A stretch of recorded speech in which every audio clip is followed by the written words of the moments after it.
এই যে সিকিউরিটি রিস্কের কথা বিবেচনা করে ভারতে বিশ্বকাপ না খেলা, এটা আমাদের সরকারের সিদ্ধান্ত। আন্তর্জাতিক ক্রিকেট খেলা শুরুর পর প্রায় ১৩ বছর বাংলাদেশকে অপেক্ষা করতে হয়েছিল প্রথমবারের মতো বিশ্বকাপ খেলার জন্য। সেখানে আজকের দিনে এসে বিশ্বকাপে খেলার যোগ্যতা অর্জন করেও খেলতে পারেনি বাংলাদেশ, তাও কেবল এক উপদেষ্টার দম্ভের কারণে। এমন ঘটনা ক্রিকেটের জন্য নিশ্চয়ই শোভনীয় নয়।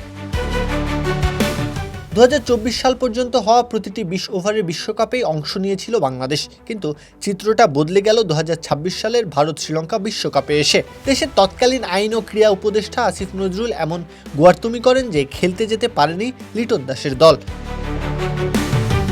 চলতে থাকা ইন্ডিয়ান প্রিমিয়ার লিগের নিলাম থেকে একমাত্র বাংলাদেশি হিসেবে মুস্তাফিজুর রহমানকে কিনেছিল কলকাতা নাইট রাইডার্স, কিন্তু জানুয়ারিতে এসে হুট করে তাকে রিলিজ করে দেয় দলটি।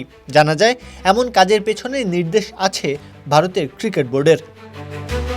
এভাবেই সবাই আপন হয়ে উঠুক ইসপির আপন করার সাথে। ইসপি আপন করার স্বাদ।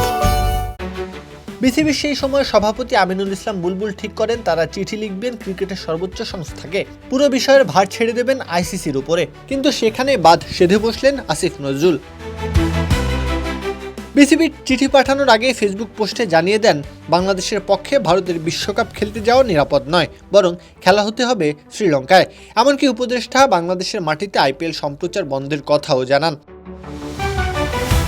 এরপর দর্শকদের সামনে মঞ্চায়িত হয় এক কূটনৈতিক ব্যর্থতা। শ্রীলঙ্কায় খেলতে যাওয়ার গো ধরে বসে থাকা বাংলাদেশ আইসিসির ভোটে হারে বড় ব্যবধানে। সমস্ত প্রস্তুতি নিয়ে বসে থাকার পরেও বিশ্বকাপের বিমানে ওঠা হয়নি লিটন দাসদের পক্ষে। বর্তমান ক্রীড়া প্রতিমন্ত্রী আমিনুল হক এই ঘটনায় জানিয়েছেন নিজের অসন্তোষ। কেবলমাত্র বিসিবির নির্বাচন নয়, বরং বিশ্বকাপ খেলতে না যাওয়ার বিষয় নিয়েও তদন্ত হবে বলে তিনি জানান। বের করে আনতে চান প্রকৃত ঘটনা।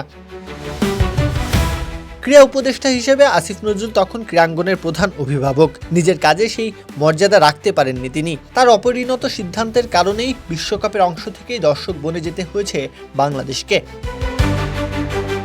প্রত্যহ কাব্য, খেলা ৭১।